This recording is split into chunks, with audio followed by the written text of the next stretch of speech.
Muy bien, muchas gracias por esta invitación, gracias parlamentaria Nina Legui Lazo, interesante, presidenta del Parlamento Andino, un gusto de volverla a ver aquí en Lima, y felicitar esta brillante iniciativa porque precisamente nos habíamos olvidado del derecho al olvido aquí en el Perú y en algunos países de nuestro continente. Yo creo que es el momento de hablarlo, de irlo ya pergeñando, lanzando las ideas principales y sobre todo que esto pues recaiga en un marco normativo importante que se pueda discutir en el seno del Parlamento Andino y luego en nuestras instituciones, en los congresos. Muy bien, Giovanni Pico de la Mirandola, que era pues, un humanista del siglo XV, fue uno de los primeros que habló sobre la dignidad, precisamente el magistrado, el ex magistrado Carlos Mesía hacía alusión a Kant, y la dignidad precisamente del ser humano, que no se puede trocar, cambiar. Y precisamente lo que decía Giovanni Pico de la Mirandola era que precisamente el ser humano mismo nos lleva a este conglomerado llamado dignidad, la cual no puede ser por ninguna manera vulnerada y que evidentemente tampoco se puede perder. De ahí que ustedes verán como, por ejemplo, los enfermeros o los doctores, cuando alguien llega al hospital, le están preguntando su origen, le están preguntando su posición económica, lo atienden directamente. ¿Por qué? Porque el ser humano tiene la dignidad en sí, es intrínseca, no la podemos dejar de lado. Y por lo tanto, a partir de ahí empieza también este derecho al olvido. Pues, ¿saben? Lo que tenemos acá es una reflexión también profunda, porque el mundo numérico ha cambiado nuestra percepción de la memoria. Ha propulsado millones y millones de internautas a un mundo paralelo, un universo paralelo, donde pues la información se acumula infinitamente. Y ahí es donde uno va a encontrar informaciones que a veces no quisiera, ¿no? El filósofo Émile Cioran, seguramente conoce, es un poco pesimista, y él decía que la única función de la memoria es ayudar a arrepentirnos. Pues sí, esa es la visión de Cioran, pesimista contemporáneo, un filósofo bastante leído, y que en esto se aplica totalmente. ¿Acaso lo que se hizo uno cuando tenía 15, 20 años vale cuando uno tiene 50? ¿Está uno en la misma dimensión, en el tiempo, en el espacio? Precisamente esa es una gran pregunta, ¿no? ¿Cómo nos posicionamos nosotros si queremos olvidar, por ejemplo, ciertos hechos que sucedieron, porque tuvieron que suceder por las circunstancias, porque uno no maneja las circunstancias a veces? No se ve a veces metido en terribles accidentes y uno no tiene la culpa, con muertos y todo. ¿Es que acaso eso significa que años después vamos a tener que estar rememorando eso, trayéndolo? Pero no solamente eso, el problema es cuál es la utilidad de traer ese recuerdo al presente. Significaría entonces que viviríamos en un presente constante. No habría pasado y no habría futuro. Cada vez estaríamos siempre en una misma dimensión del tiempo, y eso evidentemente para la humanidad sería una tragedia.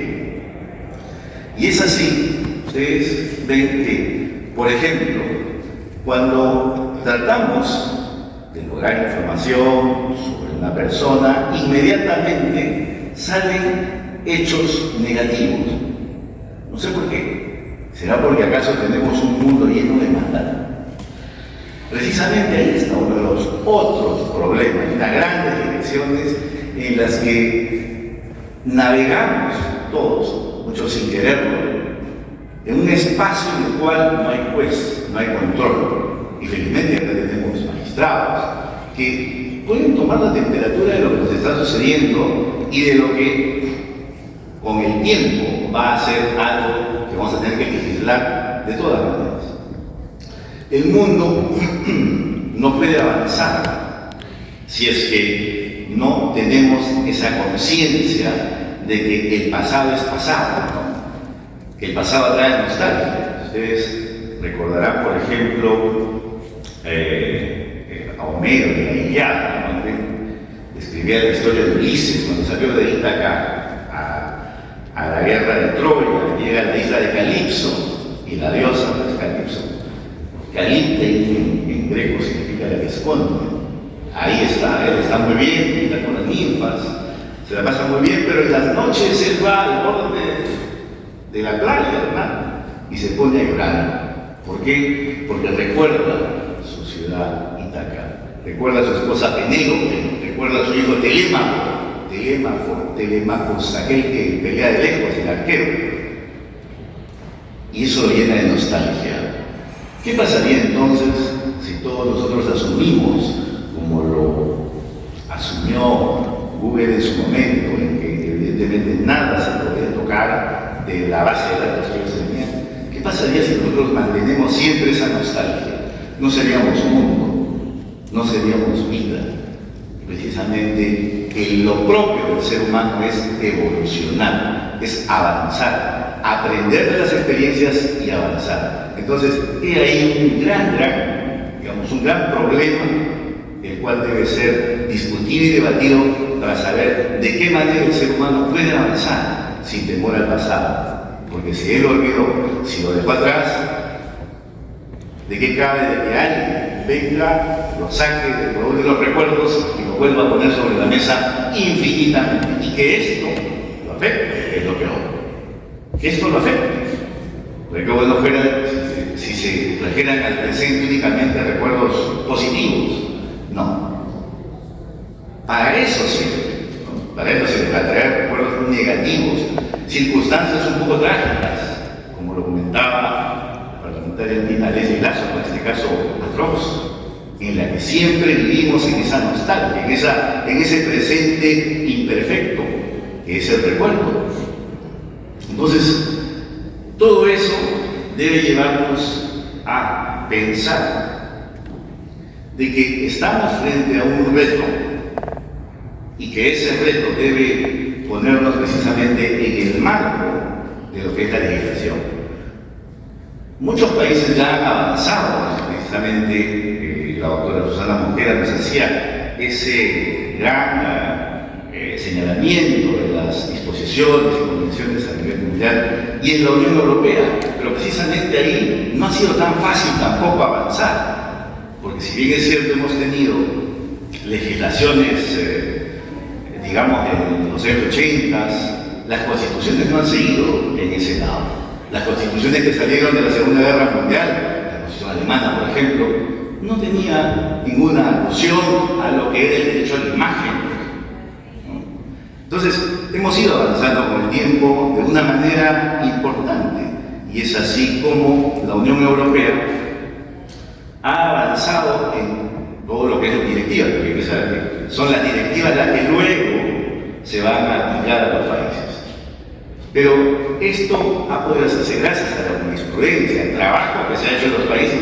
Y España ha tenido, tanto como Francia, una posición importante en lo que es, ya por una cuestión prejudicial, recurrir al Tribunal de Justicia de la Unión Europea. Donde ahí, por ejemplo, en el caso que mencionábamos, este famoso caso de Google Spain, ¿no? El Google Inc. contra la Agencia Española de Protección de Datos, y el señor Mario Costeja González. En sí, el derecho europeo ha progresivamente elaborado este derecho europeo, ¿no? Y lo ha fundamentado en sus reglamentos, por ejemplo. Pero esta sentencia del Tribunal de Justicia de la Unión Europea, estamos hablando del año 2014, es una sentencia interesante que convendría analizar. Y la primera pregunta es, ¿cuál es el alcance al derecho europeo? Que es una pregunta que surgió en el debate. ¿Es europeo o es planetario o es mundial? Es una primera pregunta, claro, está bien, derecho al olvido, ¿dónde? ¿Hasta dónde? ¿La Unión Europea? Vamos más allá, borramos. Quiere decir que gente de otro lado del mundo no se puede enterar, pero en Europa, si uno lo lo busca, no lo encuentra. Pues bien, lo que dijo la sentencia de la Corte de Justicia de la Unión Europea, que era que precisamente había un alcance europeo, que más allá, evidentemente, correspondía a otros países legislar en la materia. Y eso es lo que precisamente debemos hacer aquí, ¿no? Hacer que ese alcance concierna a nuestro país, y por qué no los países de la comunidad andina. Con respecto a este alcance del desarrollo, también ese mismo día hubo una interesante sentencia, y este fue contra un caso francés también, en la que se hacían precisiones para saber acaso también debemos borrar los orígenes, las opiniones políticas, las opiniones religiosas, la vida sexual, ¿no?, las condenas. Entonces, lo que surgió de esta discusión fue que la imagen actual que se ve de la persona debe corresponder a la situación actual de esa persona. Se debe juzgar sobre lo que vemos ahora, no sobre lo que se vio atrás, o sea, años atrás en su vida. Y eso me parece que es importante porque pone un freno a lo que, por ejemplo, aquellos que buscan el pasado de un futuro empleado puedan decir, mira, esto es lo que hiciste a los 15 o a los 20 años, ¿no? O hemos visto acá también situaciones en las que algunos magistrados, cuando eran abogados, pues defendían un poco a todo el mundo, salían de la facultad, defendían diversos casos, no es su culpa, pero ya eso los estigmatizaba. Con respecto, evidentemente, al cliente, como si ellos adoptaran la causa del cliente. Es un error que se comete muchas veces acá en el Perú, en que el abogado toma pues o parte de su cliente, cuando debería haber ahí una distinción, una separación, una clara diferencia entre el deber del abogado que defiende una verdad jurídica, ¿no?, un expediente, no defiende una verdad moral, ni mucho menos. Entonces, existe un derecho al olvido, pero no es un derecho absoluto. Eso es importante relevarlo, y es lo que surge de las diferentes jurisprudencias del Tribunal Europeo y que se están manteniendo, y que cada vez hay mayores precisiones que yo estoy convencido en un estudio que hagamos para el marco normativo deberán formar parte porque la Unión Europea tiene esto de que nos precede enormemente en lo que es pues derecho comunitario. El año pasado lo hicimos acá con el doctor Gustavo Pacheco también, el derecho comunitario andino, y precisamente la Unión Europea viene trabajando en ese aspecto y lo ha hecho bastante bien. Creo que acá considero necesario que el Parlamento andino lleve esa bandera de derecho comunitario, lleve esa bandera del derecho al olvido, que permita que nuestras legislaciones puedan reflexionar, pensar y actuar, sobre todo en un derecho que considero debe ser trabajado, porque eso depende precisamente de nuestro presente, de nuestro futuro, y sobre todo el futuro de nuestros descendientes. Muchas gracias.